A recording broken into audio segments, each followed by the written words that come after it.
আল্লাহর বান্দা বান্দি শুনে রেখে দেন, মুফাসসিরিন কারামেরা ব্যাখ্যা করেন, আল্লাহর বান্দা বান্দি আমরা দুনিয়া জগতে রয়েছি, এখন কখন যে আল্লাহ পাক ডাক দেবে, এখানে আমাদের বিবি আছে, এখানে আমাদের সন্তান আছে, এখানে আমাদের আব্বা আছে, এখানে আমাদের আম্মা আছে, শ্বশুর শাশুড়ি চাচা চাচিমা আছে, গ্রামবাসী আছে, কত মহাব্বতের ভালোবাসার মানুষগুলি রয়েছে।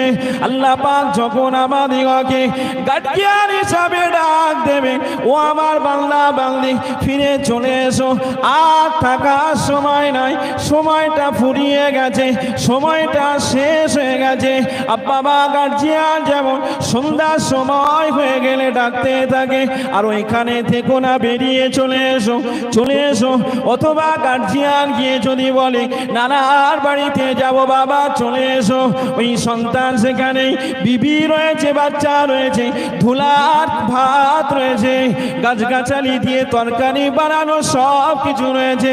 বান্দা বান্দি যেমন ছোট ছোট মাসুম বাচ্চারা ফেলে চলে আসে, আমার আল্লাহ পাক যখনই ডাক দেবেন, ও আমার বান্দা বান্দি রে, আর ওই জায়গাতে থাকার সময় নাই, সময়টা ফুরিয়ে গেছে, এখন বেরিয়ে চলে এসো, এখন বেরিয়ে চলে এসো।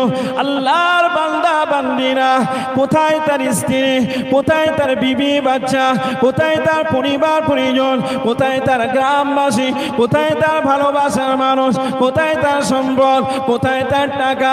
ও আল্লাহর বান্দা বান্দি, যে জামাটা পরে আছে, ওই জামাটা আর খোলার সময় হয় না, ওই জামাটা নিজে খুলতে পারে না। কোথায় কে আছে, নিজের জীবনের শেষ গোসলটা নিজেও করতে পারে না, অন্যজন গোসলটা করিয়ে দেয়, দেয় না, দেয় না, দেয় না, দেয় না। কোথায় পরিজন, কোথায় পরিবার, হ্যাঁ, সবকিছু ফেলে চলে যেতে হয়। সেই জন্যই মুফাসসিরিন কারামেরা বলেছেন, কোথায় তার বিবি বাচ্চা, কোথায় কি বাচ্চারা যেমন সন্ধ্যার সময় হয় রেখে দিয়ে পালিয়ে চলে আসে, সেই জায়গায় আর থাকে না। ঠিক আল্লাহ পাক বান্দাদের ঠিক যখনই ডেকে নেবেন, এ দুনিয়ার এত মহাব্বতের ভালোবাসার মানুষ, কোথায় তার বিবি বাচ্চা, কোথায় তার টাকা, কোথায় তার সংসার, নিজের জামাটাও নিজে খুলতে পারে না, নিজের জীবনের শেষ গোসলটাও নিজে করতে পারে না। চিন্তা করেছেন, একবারও ভেবে দেখেছেন তো সেই দুনিয়া? পানিহারার যে মসজিদ, সেই মসজিদ রয়ে গেছে, আছে না নেই? পানিহারার যে মসজিদ, সেই মসজিদ সেই জায়গাতে আছে। দুনিয়া ঠিক জায়গায় আছে। এ দুনিয়া কত মানুষকে লাথি মেরে তাড়িয়ে দিয়েছে, দিয়েছে না দেয়নি? হ্যাঁ, কত সৌন্দর্য ভালোবাসার মানুষগুলো মসজিদ দেখে গেছে না যায়? হ্যাঁ, কত কিছু দেখে গেছে। মানুষ সব বিদায় নিয়ে চলে গেছে, জিনিসপত্র সব রয়ে গেছে। এটা হলো দুনিয়া। লিয়াবলুয়াকুম, পরীক্ষা করবেন কে? আল্লাহ পরীক্ষা করবেন। চলুন এবারে পরীক্ষাটা দুনিয়াতে কিভাবে হবে সেটা লক্ষ্য করি। দুনিয়াতে পরীক্ষাটা আল্লাহ পাক যে নেবেন, এই পরীক্ষাটা যে কিভাবে নেবেন এবারে লক্ষ্য করা যাক। দেখবেন পরীক্ষা কিভাবে আল্লাহ পাক রব্বুল আলামিন দুনিয়াতে নেবেন, একটু দেখার ইচ্ছা আছে না নাই? হ্যাঁ, আল্লাহ পাক দুনিয়াতে পরীক্ষা নেবেন বান্দা বান্দিদিগকে। ওয়ানালাবলুওয়ান্নাকুম বিশাইইম মিনাল খাউফ ওয়াল জু'i ওয়া নাকসিম মিনাল আমওয়াল ওয়াল আনফুসি ওয়াস সামারাত ওয়া বাশশিরিস সাবিরিন। এখানে পাঁচটি জিনিসের কথা আল্লাহ উল্লেখ করেছেন। পাঁচটি জিনিস দ্বারাতে দুনিয়াতে আল্লাহ পরীক্ষা নেবেন। কয়টি জিনিস দ্বারায়? পাঁচটি জিনিস দ্বারায়। আল্লাহ পাক কোরআন শরীফের ভিতরে বলেন, ওয়ালানাবলুওয়ান্নাকুম বিশাইইম মিনাল খাউফি ওয়াল জু'i ওয়া নাকসিম মিনাল আমওয়ালি ওয়াল আনফুসি ওয়াস সামারাত। ও আমার বান্দা বান্দি, আমি আল্লাহ পাক লিয়াবলুয়াকুম আইয়ুকুম আহসানু আমালা, আমি আল্লাহ পাক তোমাদিগকে যে দুনিয়াতে পরীক্ষা করব। আল্লাহ অন্য আয়াতে জানালেন পাঁচটি বিষয় দুনিয়াতে আল্লাহ পাক পরীক্ষা নেবে। কয়টি বিষয়? পাঁচটি বিষয়। ওয়ালানাবলুওয়ান্নাকুম, দুনিয়াতে পরীক্ষা নেবেন আল্লাহ পাক রব্বুল আলামিন বিশাইইম, এমন কিছু জিনিস দ্বারায়। প্রথম নাম্বারেই বললেন ভয়, মিনাল খাউফ। প্রথম নাম্বারে কি বললেন? মিনাল খাউফ, ভয় দ্বারায়। ভয়টা কি? শত্রুর ভয়। আল্লাহ পাক দুনিয়াতে শত্রুর ভয় দিয়ে বান্দা বান্দিকে চরম ভাবে পরীক্ষা করবেন। শত্রুর ভয় আমাদের প্রত্যেকের আছে না নাই? শত্রুর ভয় খোদ নবী পাক সাল্লাল্লাহু আলাইহি ওয়াসাল্লাম জানারা আল্লাহ পাক যাদেরকে নবী করে পাঠিয়েছেন খোদ তানাদেরও শত্রু দ্বারায় আল্লাহ পাক পরীক্ষা করেছেন। কি দ্বারায়? শত্রু দ্বারায়। খোদ আমাদের নবী সাল্লাল্লাহু আলাইহি ওয়াসাল্লামকে আল্লাহ পাক শত্রু দ্বারাই পরীক্ষা করেছেন। করেছেন না করেননি? চরম ভাবে বিরোধী করেছে, চরম ভাবে নবীকে অপমান করেছে, চরম ভাবে নবীকে বয়কট করেছে, চরম ভাবে নবীকে অপদস্থ করেছে, চরম ভাবে নবীর গায়ে পাথরগুলি ছুঁড়ে ছুঁড়ে মেরেছে। কারা মেরেছে? ও কি বন্ধু ছিল? ওরা শত্রু ছিল না বন্ধু ছিল? বিশাইইম মিনাল খাউফ, প্রথম নম্বরে আল্লাহ পাক যে পরীক্ষা করবেন সেটা হলো কি দিয়ে? ভয় দিয়ে। তাহলে যারা নবীকে পাথর মেরেছে, যারা নবীকে গালি দিয়েছে, যারা নবীকে সমাজ থেকে বয়কট করেছে, এরা নবীর শত্রু ছিল না দোস্তি ছিল? শত্রু ছিল। এমন হয়েছে যে হযরতে ওমর যখন ইসলাম গ্রহণ করেছে, হযরতে হামজা যখন ইসলাম গ্রহণ করেছে, ওদের আর মাথায় কাজ করে না। কি করে না? ওদের আর ব্রেনে কাজ করে না। যে কোনো প্রকারে নবী মুহাম্মদ সাল্লাল্লাহু আলাইহি ওয়াসাল্লামকে শেষ করে ফেলতে হবে। যে কোনো প্রসেসে, যে কোনো পদ্ধতিতে নবী মুহাম্মদ সাল্লাল্লাহু আলাইহি ওয়াসাল্লামকে দুনিয়া থেকে জীবনের মতো শেষ করে দিতে হবে। ওরা পরামর্শ সভা ডাকলো, ডেকে চিন্তা ভাবনা করলো যে মুহাম্মদ শক্তি পাচ্ছে কোন জায়গা থেকে। ওরা আলোচনার টেবিলে এসে বলল মুহাম্মদ শক্তি পাচ্ছে যে বনু হাসিম গোত্রের মাধ্যম দিয়ে এবং বনু আব্দুল মুত্তালিব গোত্রের মাধ্যম দিয়ে। তাহলে কি করা যায়? এখন এই দুই পরিবার সহ এদের সঙ্গে কেনা বেচা, এদের সঙ্গে লেনদেন, এদের সঙ্গে ওঠা বসা, এদের সঙ্গে বিবাহ শাদী, এদের সঙ্গে যাবতীয় লেনদেন সবকিছু সব হারাম করে দিলেন। এই কি করা হলো? নবী পাক সাল্লাল্লাহু আলাইহি ওয়াসাল্লামকে কেবলমাত্র মদদ দেওয়ার জন্য, তাকে সাহায্য করার জন্য, তার পাশে দাঁড়ানোর জন্য ওরা চিন্তা ভাবনা করে একটা চুক্তিনামা তৈরি করে কাবা শরীফের গায়ে টাঙিয়ে রাখলো। কোথায়? কাবা শরীফের গায়ে। আল্লাহ নবী যখন দেখলেন কাবা শরীফের গায়েতে বনু আব্দুল মুত্তালিব গোত্র, বনু হাসিম গোত্র, এই দুই গোত্র আল্লাহ নবীকে সাহায্য করার স্বার্থে এই দুটি গোত্রের সঙ্গে তাদের লেনদেন, তাদের ওঠা বসা, তাদের কথাবার্তা, তাদের সঙ্গে যাবতীয় কিছু সব বন্ধ করে দিল। আল্লাহ নবী চাচা আবু তালিবের কাছে চলে এলেন। ও চাচা, এরা আমাদের সঙ্গে তো এমন কিছু করে দিল, এরা আমাদের সঙ্গে এমন ব্যবহার শুরু করে দিল, আমাদের ঘর বাড়ি ছেড়ে দিয়ে চলুন না চলে যায় এখান থেকে নিয়ে হযরতে আবু তালিবের ঘর থেকে নিয়ে কিছুটা দূরে পাহাড়ের এক গিরিতে চলে গেল। ওই জায়গাটার নাম হলো শিবে আবি তালিব। নবীকে বন্দী করা হলো, ওই পরিবার পরিজনদেরকে নিয়ে ওই জায়গায় বন্দী করে দেয়া হলো। মহিলারা, ছোট ছোট শিশু, মাসুম বাচ্চারা ওই শিবে আবি তালিবের ভিতরে যখন বন্দী করে দেয়া হলো, একটানা তিনটি বছর, একটা বছর নয়, কোনো লেনদেন নয়, কোনো ব্যবসা নয়, কোনো কিছুই নয়, কোনো কথা নয়, তাদের সঙ্গে যা যেখানে খাদ্য সামগ্রী ছিল নিয়ে ওই জায়গাতে স্থান নিল। আল্লাহ নবী সাহাবীরা, আল্লাহ নবী ওই সময় চাচা আবু তালিবকে বলল, চাচা যান, দেখতে দেখতে আমাদের সমস্ত খাদ্য শেষ হয়ে গেছে, আমাদের পানিও শেষ হয়ে গেছে। ও আমার চাচা যান, এখন উপায়টা কি? ওই শিবে আবি তালিবের ভিতরে শত্রুরা আমার নবীকে এতটাই কষ্ট দিয়েছে, শুধু আমার নবীকে নয়, পরিবার পরিজনদিগকে এতটাই কষ্ট দিয়েছে। আল্লাহ নবী চাচা জানকে বললেন, ও আমার চাচা জান, আমার জন্য যদি আপনাদের এতই কষ্ট হয়, চাচা জান, আমার জন্যই যদি আপনাদের এতই কষ্ট হয়, চাচা জান, আপনার কাছে অনুরোধ করছি, আপনি আমাকে ফেলে চলে যান। চাচা জান, আপনি আমাকে রেখে চলে যান, আমার কোনো অসুবিধা নাই। ও আমার চাচা জান, দেখুন না, দেখুন ছোট ছোট মাসুম বাচ্চাদের আর কোনো খাদ্য নাই, আমাদের তো কোনো খাদ্য নাই। মাসুম বাচ্চারা কাঁদতে লেগেছে, তাদের কোনো পানীয় নাই, তাদের কোনো খাদ্য নাই। মাসুম বাচ্চাদের কান্নার আওয়াজ মহিলাদের আর সহ্য হলো না, মহিলাদের আর সহ্য হলো না। ওই শিবে আবি তালিবের ভিতর থেকে বাচ্চা এবং মহিলাদের কান্নার আওয়াজ বাইরে আসতে লেগেছে, তবু ওই জায়গার মানুষদের দয়া হলো না। আল্লাহ নবী চাচা হযরত আবু তালিব, তাকে হযরত এই কারণেই বললাম, তিনি কাফের আমি জানি, কিন্তু আল্লাহ নবীকে এতটাই সাহায্য করেছে, আবু তালিবের মতো সাহায্য আর কেউ আল্লাহ নবীকে করতে পারে নাই।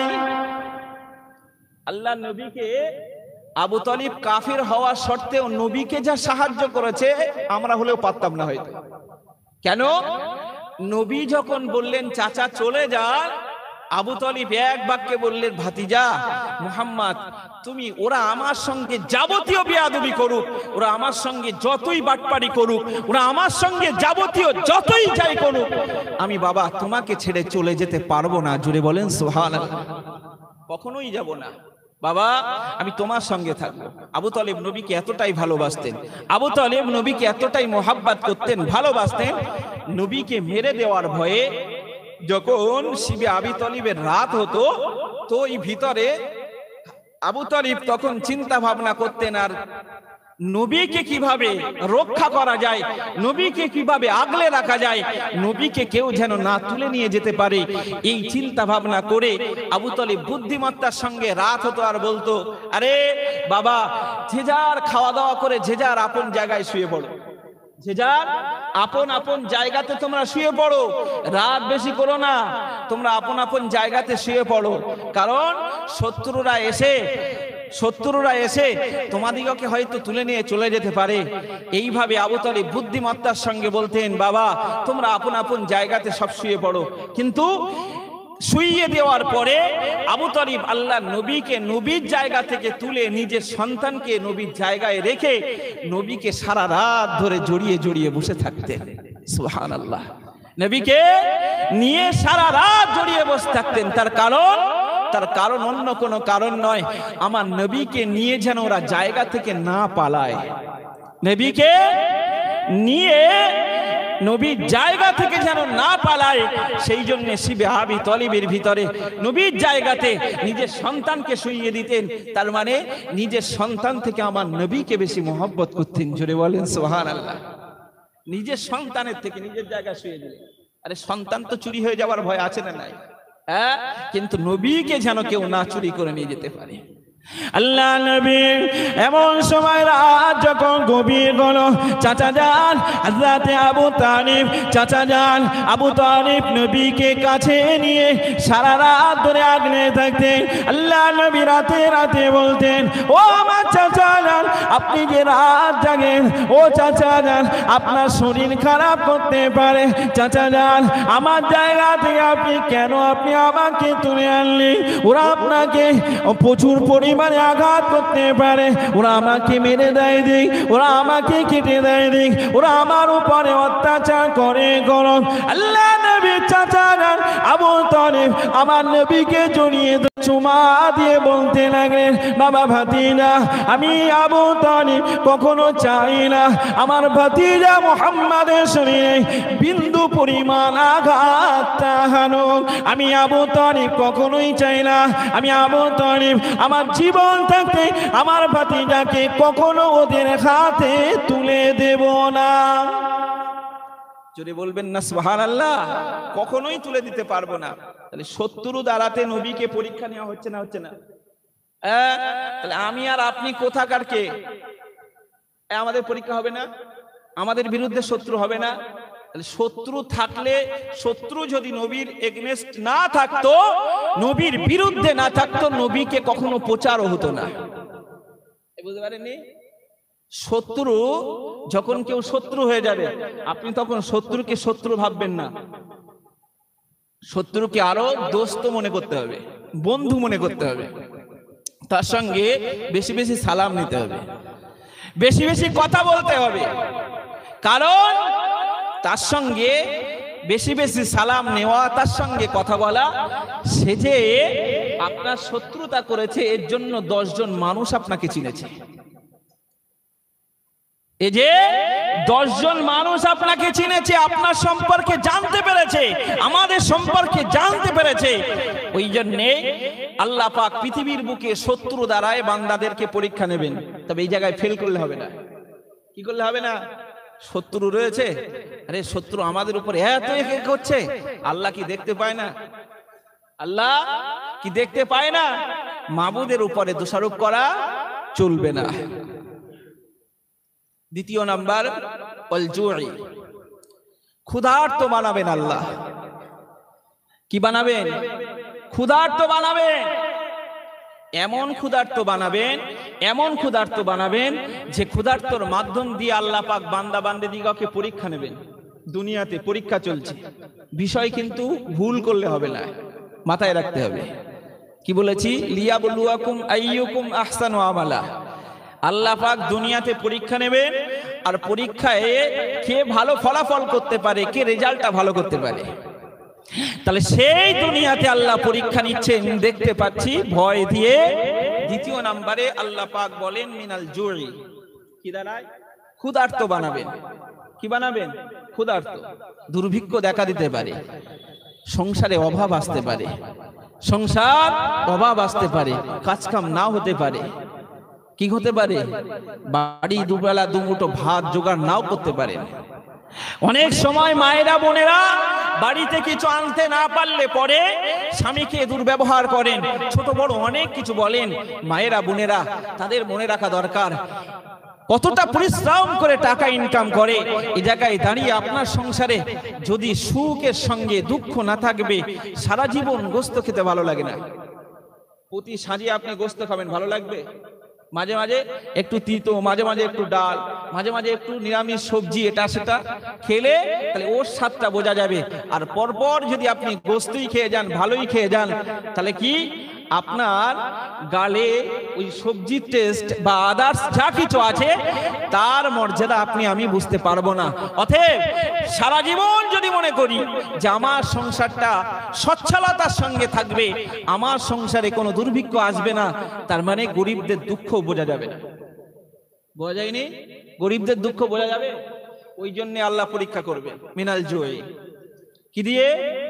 ক্ষুধার্ত দিয়ে। আল্লাহ নবী সাহাবীরা হুদায়বিয়ার যুদ্ধের সময়, হুদায়বিয়ার সন্ধির সময় আল্লাহ নবীকে দেখতে পাওয়া গেল, সাহাবীদিগকে দেখতে পাওয়া গেল, সমস্ত সাহাবায়ে কারাম দিগকে দেখা গেল। সাহাবীদের কাছে যা কিছু খাদ্য ছিল, সাহাবীদের কাছে যা পানি ছিল, সব শেষ হয়ে গেছে। কিভাবে আল্লাহ পাক ক্ষুধার্ত বানাবেন দেখেন। কি হবে?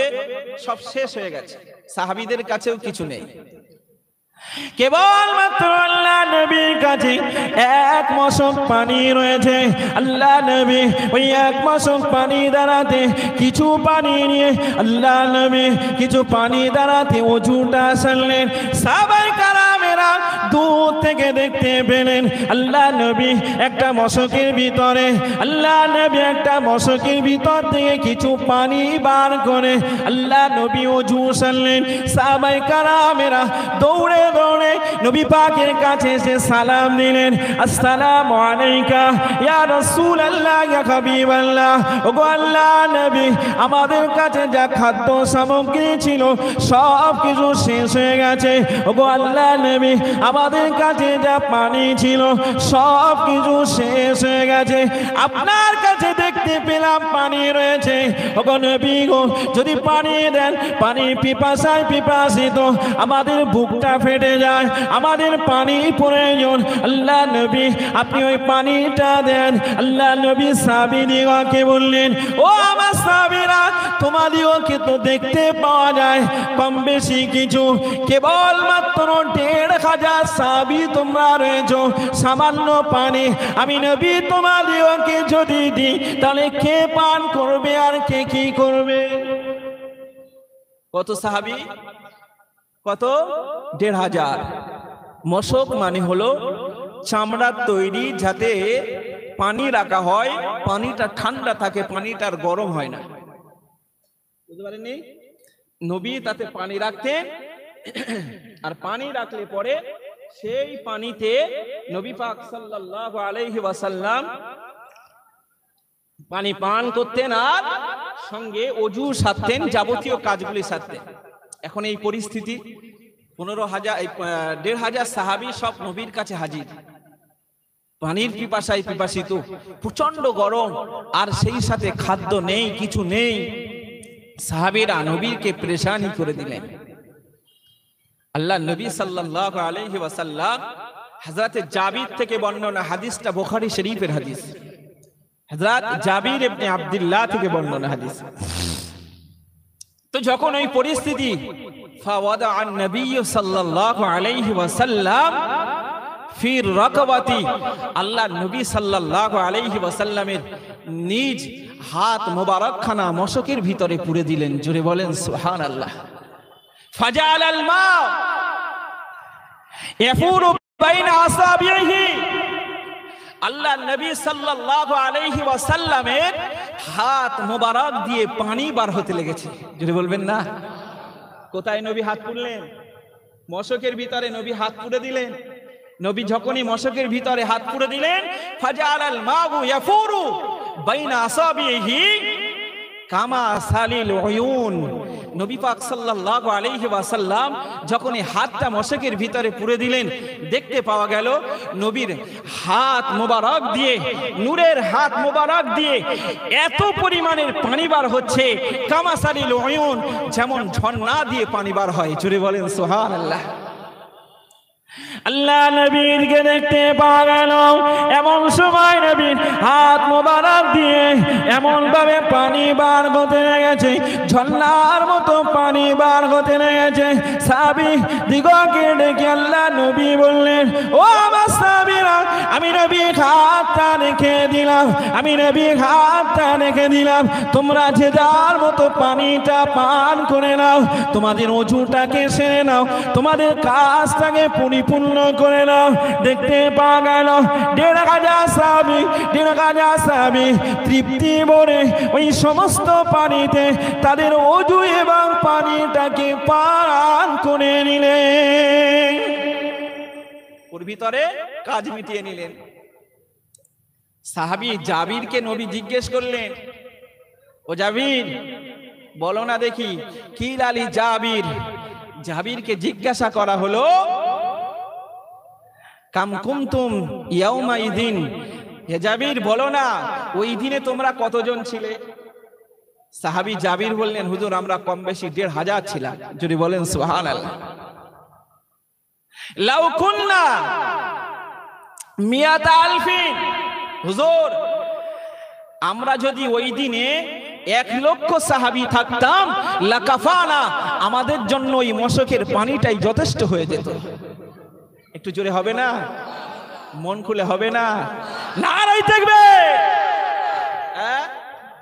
লাকাফানা, সাহাবী জাবের বলছেন, যদি আমরা ১,০০,০০০ সাহাবী থাকতাম, তাহলে আপনার দ্বারাতে আপনার হাত মোবারকের ওই যে বরকত, যেমন ভাবে পানি বার হচ্ছে, যেন ঝর্ণা থেকে পানি বার হচ্ছে, যেমন ঝর্ণা থেকে বার হচ্ছে। হুজুর আপনি যদি, আমরা যদি ওই দিনে ১,০০,০০০ সাহাবী থাকতাম, লাকাফানা, হুজুর আমাদের জন্য পরিপূর্ণ হয়ে যেত। তাহলে আল্লাহ পাক রব্বুল আলামিন ক্ষুধার্ত দিয়েও পরীক্ষা নেবেন। কি দিয়ে? ক্ষুধার্ত। খন্দকের যুদ্ধ হলো, খন্দকের যুদ্ধ যখন হবেন, নবী পাক সাল্লাল্লাহু আলাইহি ওয়াসাল্লাম তাবু গাড়লেন। নবী সাহাবীদিগকে বললেন, চতুর্দিকে সব পরীক্ষা খনন করো, খাল করতে থাকো, কারণ শত্রুরা ওই খাল পার হয়ে আমাদেরকে দিগকে যেন হামলা না করতে পারে, আমাদের উপরে যেন অত্যাচার না করতে পারে, আমাদিগকে শেষ না করতে পারে। খন্দকের যুদ্ধে তো সাহাবীরা নিজে নিজে খুঁড়ছে না, নবী সেই সঙ্গে খুঁড়তে লেগেছে। জোরে বলেন সুবহানাল্লাহ। নবী নিজে নিজে খুঁড়তে লেগেছে। সাহাবীরা সকলেই একটা করে পাথর বেঁধে নিয়েছে। 3 দিন খাওয়া হয় না। কটা করে পাথর? একটা করে পাথর বেঁধে নিয়েছে। এমন একটা পাথর পড়েছে, সেই পাথরটা আর সাহাবীরা কি করতে পারছেন না, আর ভাঙতে পারছেন না। সাহাবীরা দৌড়ে চলে এলেন, আসসালামু আলাইকা ইয়া রাসূলুল্লাহ, হুজুর আমরা এমন একটা পাথরে পড়ে গেলাম যে পাথরটা আমরা আর ভাঙতে পারি না। ওগো আল্লাহর নবী, আপনি যদি আমাদিগকে সাহায্য করতেন। এদিকে আল্লাহর নবী সাহাবীদের সঙ্গে ওই পাথর খনন করতে লেগেছে। আল্লাহ নবী সাহাবীরা বলেন, ইয়া রাসূলুল্লাহ, ইয়া হাবিবাল্লাহ, হুজুর আমরা দুর্বল হয়ে গেছি, আজ 3 দিন খাওয়া হয় না, হুজুর আমাদের কাছে কিছুই নাই, আমাদের খাদ্য সামগ্রী সব শেষ হয়ে গেছে। ও আল্লাহর বান্দা বান্দীরা, ইসলামটাকে আমাদের কাছে পৌঁছে দিতে সাহাবীদিগকেও আল্লাহ পাক রব্বুল আলামিন তাদেরকেও ক্ষুধার্ত বানিয়েছিলেন। 3 দিন খাওয়া হয় না। সাহাবীরা আল্লাহ নবীকে নিজের জামা মোবারক খানাকে তুলে নবীকে দেখাতে লাগলেন, ইয়া রাসূলুল্লাহ, ইয়া হাবিবাল্লাহ, হুজুর দেখুন আমরা আর ক্ষুধার জ্বালা সহ্য করতে পারি না, আমরা সকলে মিলে এক একটা পাথর আমাদের পেটে বেঁধে নিয়েছি। কেন পেটে পাথর বাঁধলেন? ক্ষুধার জ্বালাতে পেটটা হালকা না হয়ে যায়, পেটটা যাতে ভারী থাকে, কাজ করতে যাতে সুবিধা হয়। কাজ করতে কি হয়? সুবিধা হয়। পেটে কি বাঁধলেন? পাথর বাঁধলেন। আল্লাহ নবী নিজে নিজের জামা মোবারক উঁচু করলেন, নবীকে দেখা গেল নবী 3টে পাথর বাঁধা। এই কটা পাথর? ও আমার সাহাবীরা, আজ 3 দিন তোমরা খেতে পাও নাই, আজ 3 দিন দুর্ভিক্ষ তোমাদের, আজ 3 দিন তোমরা অনাগারে। আমি রাসূল 3 সপ্তাহ আমার এমন চলে যায়, আমি মাঝে মাঝে হয়তো কোনোদিন খাজুর পেলে খাই, পানি পেলে খাই। আমি নবী এমন পরিস্থিতি ঘটে গেছে, সাহাবীদিগকে আল্লাহ নবী নিয়ে ওই যে পাথরটা সাহাবীরা ভাঙতে পারছেন না।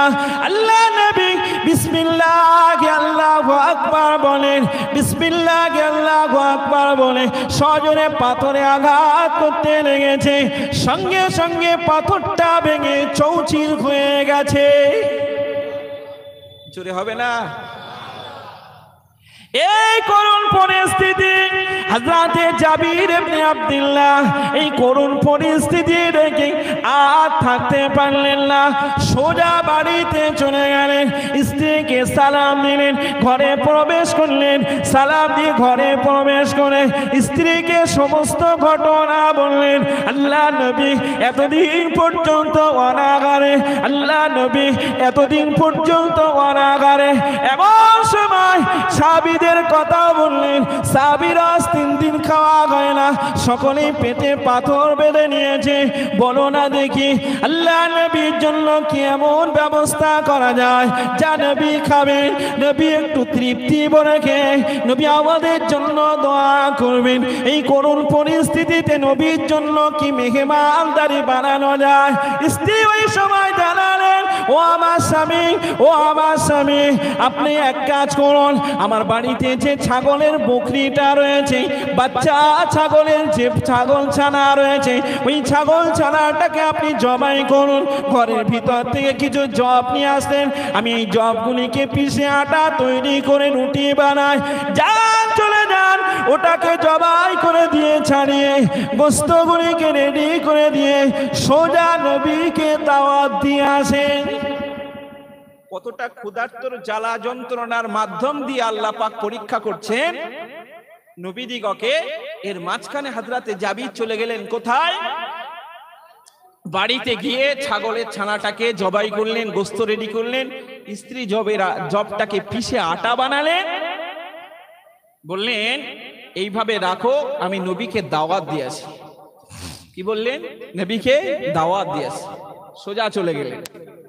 আল্লাহ পাক কিভাবে পরীক্ষা নিচ্ছেন, নবীর কাছে গিয়ে সালাম দিলেন আর কানে কানে বলছেন, হুজুর আপনার অবস্থা, আপনার এই করুণ পরিস্থিতি আমার আর সহ্য হয়নি। হুজুর আমার বাড়িতে একটা ছোট ছাগল ছানা ছিল, কিছু স্ত্রীর কাছে জব ছিল, সেগুলি পিছিয়ে ছাগল ছানাতে জবাই করে এসেছি। হুজুর আপনাকে দাওয়াত করছি, আর গুটি কয়েকজন সাহাবীকে সঙ্গে আপনি নিয়ে আসতে পারেন, আপনাকে দাওয়াত করছি। আল্লাহ নবী হযরতে জাবিরের দাওয়াতে এতটাই খুশি হলেন, আল্লাহ নবী এতটাই খুশি হলেন, দেখতে পাওয়া গেল নবী আর আবেগে থাকতে পারলেন না। সমস্ত সাহাবীদিগের সম্মুখে দাঁড়িয়ে, ও আমার সাহাবীরা, তোমাদিগকে খুশির সংবাদ জানাই, তোমাদিগকে খুশির সংবাদ জানাই। ও আমার সাহাবীরা, জাবির আমাদের সকলকে দাওয়াত দিয়েছে। আচ্ছা পেরেশানি হবে না? হবে না? এই কথা বলেন, হবে না? হবে না? পেরেশানি তো হওয়ারই কথা। 1000 জন রয়েছেন, কতজন? পেরেশানি হওয়ারই কথা। সাহাবী জাবির নবীকে দাওয়াত দিয়ে নবী সাহাবীদের যখন ওই কথা বললেন, সাহাবী জাবির দৌড়াতে লেগেছেন বাড়ির দিকে। নবী জাবিরকে, জাবির শোনো, তোমার বাড়িতে যে ছাগল ছানাটা জবাই করেছো, তুমি রান্নাটা রেডি করে ওই ডেকচিটা, ওই হাঁড়িটা যেন চুলা থেকে নামাবে না। জোরে বলেন সুবহানাল্লাহ। নামাবে না, খবরদার। খামিরটা রেডি করবে, আর রুটি বেলার জন্য আলাদা লোক ডাকবে। জোরে বলবেন না? রুটি বেলার জন্য আচ্ছা সামান্য জবের আটা আলাদা স্পেশাল করে কোনো রুটি প্রস্তুতকারীকে রাখার প্রয়োজন আছে বলে মনে হয়? কিন্তু নবী বলে দিলেন, সাহাবী আরো পেরেশানি হয়ে গেলেন।